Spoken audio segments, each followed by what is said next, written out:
इस साल जो विद्यालय का वार्षिकोत्सव मना रहे हैं बच्चे, अभिभावक और प्रबंधक, शिक्षकगण, मैं सबको बहुत बहुत धन्यवाद देता हूं कि राम प्रसाद फूला देवी विद्यालय जो आज के पिछड़े इलाके में जहां पे कोई सुविधा नहीं थी, इसके बाद भी आपने यहाँ पे लोगों को शिक्षा देने का काम किया। इससे लगता भी है कि यहाँ के लोग इस विद्यालय के प्रति अच्छी सहानुभूति है।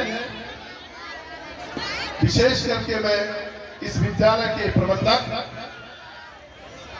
और भाई हमारे संघर्षों के साथी राम सिंह यादव जी, जिन्होंने इस विद्यालय के लिए जोगी की तरह काम किया।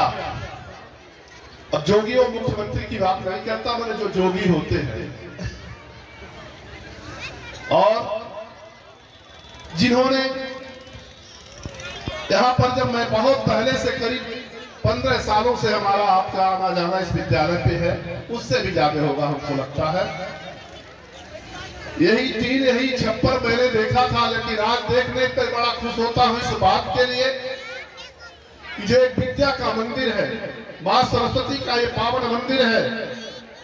लोग अपना घर द्वार और हर चीज बना करके अपने सीना चौड़ा करते हैं, लेकिन आपने इन बच्चों के लिए सुविधा देने का काम किया।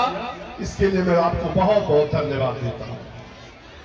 ये दोबा की धरती, जहां पे हमारा बहुत ही भावनात्मक रिश्ता है इस इलाके से, आज लोग जब एमपी और विधायक होते हैं या जिला पंचायत होते हैं या कोई भी बड़े पद पे होते हैं, हो सकता है वो आप इस इलाके में आते हो, उन्हें बुलाने पर भी नहीं आते। भाई जो बात सच्चाई है, जनता के बीच में हमें कहने में कोई गुरेज नहीं, लेकिन मेरा अपना शौक है, यहाँ से लगाव है। अगर कोई भी आदमी, कोई भी व्यक्ति बुलाता है, चाहे किसी जात धर्म बिरादरी का हो, हमें कभी उसमें कोई भेदभाव मैं कभी नहीं पैदा करता। मैं कभी हो सकता हूँ बिजी रहता हूँ या कहीं बाहर आता हूँ, नहीं आ पाऊँ, मैं प्रयास करता हूँ, आने में कभी देरी नहीं करता हूँ। तो इसी तरह में भाई राम सिंह जी, आपने यहाँ के जो जितने हमारी माताएं बहनें, बच्चे और हमारी बेटियां, ये बच्चे जितने भी लोग आए हैं, आज की ये भीड़, इससे लगता है कि आज आने वाले वक्त में इस विद्यालय का अपने उरूज पे होगा और लोगों के बीच में एक अच्छा नाम होगा। और वैसे भी है इस विद्यालय पे बहुत अच्छा यहाँ के टीचर्स, यहाँ के अभिभावक, यहाँ के जो प्रबंधक हैं, मैं सबको बहुत बहुत धन्यवाद देता हूँ। रही बात शिक्षा के सवाल पे, आज जिस तरह से जो हमारे देश में शिक्षा का जो मापदंड है, हमें लगता है कि अगर कोई विद्यालय खोलना चाहे तो अब तो बहुत ही नामुमकिन है। और जब विद्यालय ही नहीं रहेगा तो हमारे बच्चे पढ़ेंगे कहाँ? हमें लगता है इस इलाके के लोगों का इतनी अच्छी माली हालत नहीं है कि ये जाकर के अपने बच्चों को खलीलाबाद से लेकर के गोरखपुर, लखनऊ पढ़ा सके। लेकिन जब शिक्षा को आज जो बहुत महत्वपूर्ण चीज बन गई है, इसके बाद अगर हम शिक्षा अपने बच्चों को परिवार को नहीं देते हैं तो हम आज सबसे पिछड़ी लाइन में, सबसे पीछे हमारी उपस्थिति दिखाई देगी। जब हमारे लोग आज के समय में जितनी कंपटीशन और जितना भी जो इस देश में शिक्षा का महत्व है, सरकारें भी महत्व नहीं देती। आज जिस तरह से 30,000 विद्यालय बंद हो रहे हैं, आखिर उसका कारण क्या है? लोग आज शिक्षा पे ध्यान सरकारें नहीं देती है। चौरसिया जी आ रहे हैं, उनको भी मैं धन्यवाद देता हूं। और बाकी यहाँ पे हमारे तमाम साथी हैं, बबलू भंडारी है, रेखा यादव जी भी है, सोनू जी है और भाई प्रजापति जी भी हैं। सब लोगों को जानता पहचानता हूं।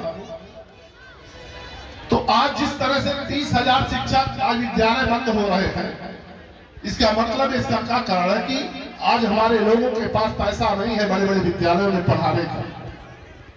और अगर शिक्षित भी हो जा रहे हैं लोग, तो आज तमाम ऐसे लोग हैं कि कोई पढ़ाई का मतलब उन्हें नौकरी, और नौकरी का मतलब सरकार दे रही है। आज माता पिता हमारे बच्चों को पढ़ाने के लिए अपने घर का गेहूं से लेकर के एक टाइम कम कपड़ा खाना खाते हैं और एक कपड़े को 10-10 दिन तक पहनने रहते हैं और अपने खर्चे को सीमित करके अपने बच्चों अपने बेटियों को पढ़ाने का काम करते हैं। लेकिन उस दिन भी हमें जब गर्व होता है जब यहाँ के बच्चे नवोदय से लेकर के तमाम और जनपद में तहसील में अच्छा जब मार्क पा करके आगे बढ़ते हैं तो हमें भी गर्व होता है कि उन बच्चों के बीच में हम भी कभी जाते हैं उन बच्चों को आशीर्वाद देने। आज इस राम प्रसाद फूला देवी के बच्चे आज इतने अच्छे नंबरों से पास होकर के नाम अपने माता पिता इस इलाके का नाम हौसला बढ़ाने का काम करते हैं, नाम ऊंचा करने का काम करते हैं, तो हमारा इन बच्चों से भी बहुत अच्छा भावनात्मक रिश्ता रहता है। और मैं खुद चाहता हूं कि यहाँ के लोगों को आप जाति और धर्म से ऊपर उठ करके सब एक बेहतर समाज बनाए। क्योंकि सरकारी राजनीति में आज लोगों को बीच में मतभेद पैदा करके हमें आपको बांटने का काम किया जा रहा है, कहीं ऊंच और कहीं नीच की बात की जा रही है। आज जिस तरह से अभी हमने देखा है कि अभी पुलिस की भर्ती में भी तमाम नौजवान आज पास हुए हैं, आए हैं, अच्छा लगा कि आज जो पढ़ता है वही आगे बढ़ता है। कुछ लोग टिप्पणी भी कर रहे थे कि भाई पुलिस की भर्ती में इसके बाद भी जिस समाज को लोग ये कहते थे कि किसी सरकार होती तो एक तरफा हो जाता था, आज जब पढ़े लिखे लोग कहीं भी रहेंगे, कंपटीशन देंगे, सरकार किसी की भी रहेगी तो बच्चे पास होकर के उस कैटेगरी को पार करके अपनी नौकरी अपनी व्यवस्था को आगे बढ़ाने में कभी पीछे नहीं रहेंगे। तो जितने भी बच्चे आज नौकरी में जो आए हैं पुलिस भर्ती में उनको भी धन्यवाद देता हूं, और जो बच्चे आए नहीं हैं मैं उनसे भी कहूंगा कि आने वाले वक्त के लिए आप फिर से तैयारी करो और फिर आपको अवसर मिलेगा। मन को छोटा मत करना, और जब आप मन को छोटा कर लेंगे तो आने वाले प्रतियोगिता आप सफलता नहीं पाओगे। इसी नाते मैं यहाँ के जो बच्चे हैं, हमारी बेटियां हैं, मैं इनसे भी कहना चाहता हूँ, आज जो बच्चियों की संख्या देख करके, हमारी माताएं बहनों की संख्या देख करके ये लगता है कि आज शिक्षा के प्रति हमारी माताएं बहनें हमारी बेटियां काफी उत्सुकता है उनके अंदर। और यह भी है कि किसी भी हमने देखा है नौकरी में भी पुलिस की भर्ती में हमारी बेटियां टॉप की है, अच्छा नंबर पा करके नौकरी पाई, लेकिन सरकार के पास व्यवस्था नहीं।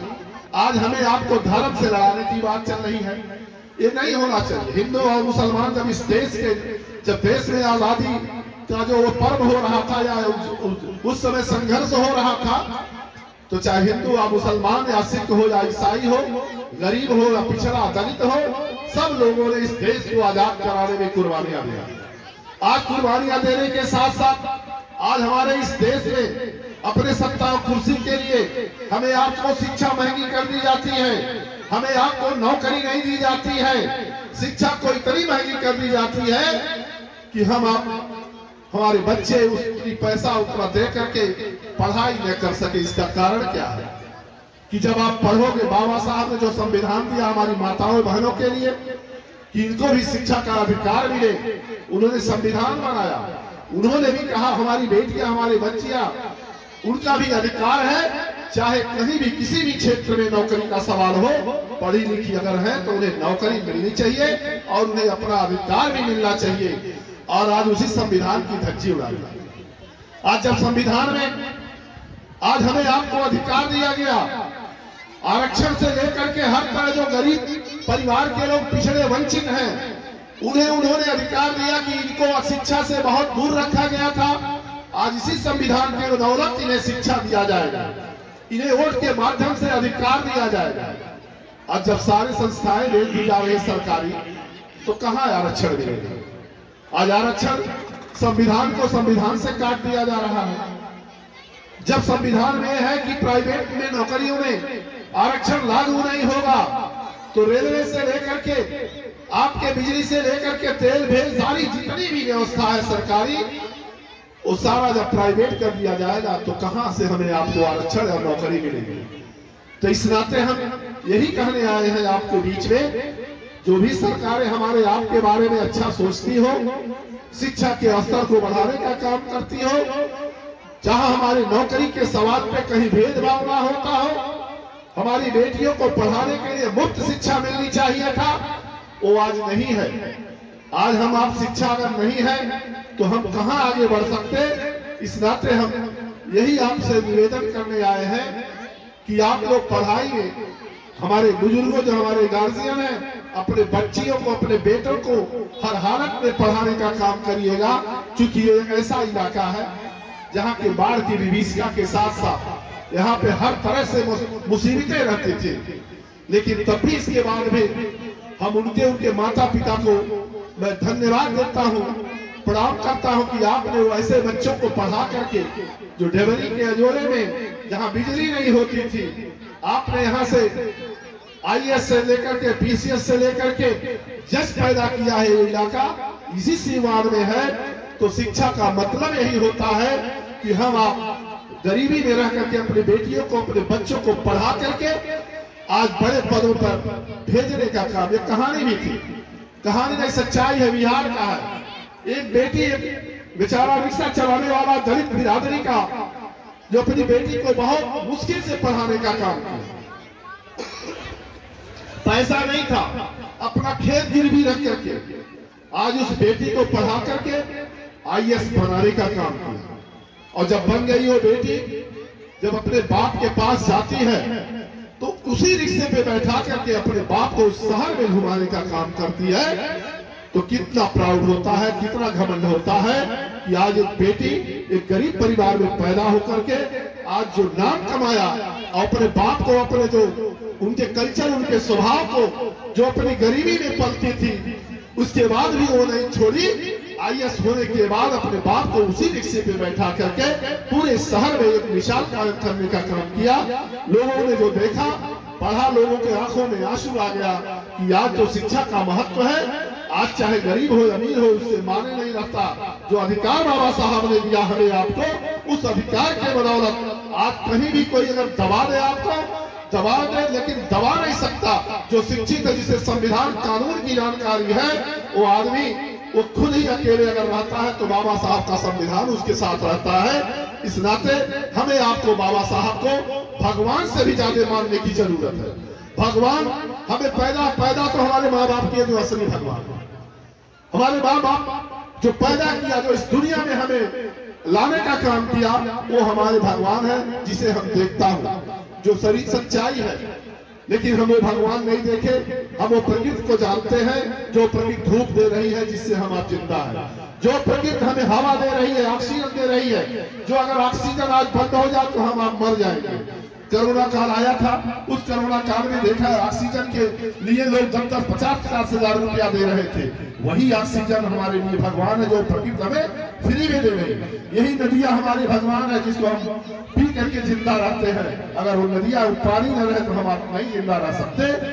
तो वही बाबा साहब ने भी हमारे लिए भगवान है, जिन्होंने संविधान दिया, जिन्होंने उस संविधान के बदौलत हमें आपको अधिकार दिया। उन्होंने संविधान के बदौलत वोट डालने का अधिकार दिया। उस वोट के बदौलत हम प्रधान से लेकर प्रधानमंत्री तक चुनने का काम करते हैं। आज वही प्रधान कितना बड़ा गुंडा हो, वही इस इलाके का कोई भी कितना भी बड़ा अपराधी हो, लेकिन आपके पास जाएगा तो पैर पकड़ेगा, कहेगा कि हमें वोट दे देना, हमें जिता देना। जहां कहोगे हम आपकी सेवा करने का काम करूंगा। तो कौन सा इस संविधान की बदौलत, उस बाबा साहब के जो दिया हुआ अधिकार, उसके बदौलत। लेकिन आज लोग बाबा साहब के भी गलत तरीके से पेश करते हैं, बोलते हैं। लेकिन जब आज लोकसभा में जिस तरह से भाषा गृह मंत्री ने कहा, इसकी निंदा पूरे देश और पूरे विश्व में हुई कि भगवान नहीं है कोई बाबा साहब, ये अमित शाह जी कहते हैं। लेकिन मैं इस मंच के माध्यम से नाते कहता हूँ, बाबा साहब को अगर हम आप भूल जाएंगे तो आने वाले वक्त में प्रकृति भी आपका साथ नहीं देगी। इस नाते हमें उनके संविधान को जिंदा रखना है, हमें अपने आप में अपने बच्चों को शिक्षा देना है, हमें अपने आप को आर्थिक तौर से मजबूत रहना है। जो अच्छी सरकार हमें सुविधा दे, उसको हमें चयन भी करना। किसी सरकार की यहाँ तारीफ और बुराई नहीं करने आए हैं, लेकिन जो हमारे लिए किया है, बच्चियों को मुफ्त शिक्षा, जो हमारे बच्चों को नौकरी दे, जो हमारे माता पिता का जो अधिकार है, जो सरकार का जो व्यवस्था होती है, वो सबके गरीबों के घर पहुंचता रहे। ऐसी सरकार हमें चाहिए। जो किया है उसके लिए भी हम उनको भी मैं धन्यवाद देता हूँ, और जो नहीं कर रहे उनको चेतावनी भी देने का काम करता हूँ। भाई राम सिंह जी, आपके इस विद्यालय को जिस तरह से आपने संजोया है, आने वाले वक्त में आप इसी तरह से विद्यालय और इस इलाके के लोगों का सेवा करते रहिएगा। ठीक है, आपने व्यवस्था दिया है फीस पार बच्चों का, जहाँ गरीब बच्चे हो उन्हें आप थोड़ा सी मदद करने का भी काम करें। सुनता भी लोग बताते भी हैं, जो गरीब बच्चे रहते हैं उनकी मदद करने में आप पीछे खुद भी नहीं रहते हैं। तो आप, अभी उम्र बहुत लंबी जाएगी, आपका एक नाम एक इतिहास में बहुत लोग हैं। धन देखता हूँ, बहुत बड़ी बड़ी कोठियां देखता हूँ, लेकिन चले जाइए बगल में, नाम पूछिए उनका, कोई नहीं, हम नहीं जानते कौन है। लेकिन कम से कम जहां आपकी बात आती है, लोग गुरुजी और मास्टर साहब और मैनेजर साहब करके बड़े सम्मानित तरीके से आपके बारे में लोग बताते हैं, तो हमारा भी सीना चौड़ा था। कोई हमारा साथी, हमारा जो इसका नाम है, पहचान है, इस नाते मैं यहीं पे अपनी बाड़ी को विराम देता हूँ। बच्चों का जो डांडिया उसको भी देख करके ही मैं जाऊंगा, क्योंकि खलीला बच्चा। धन्यवाद।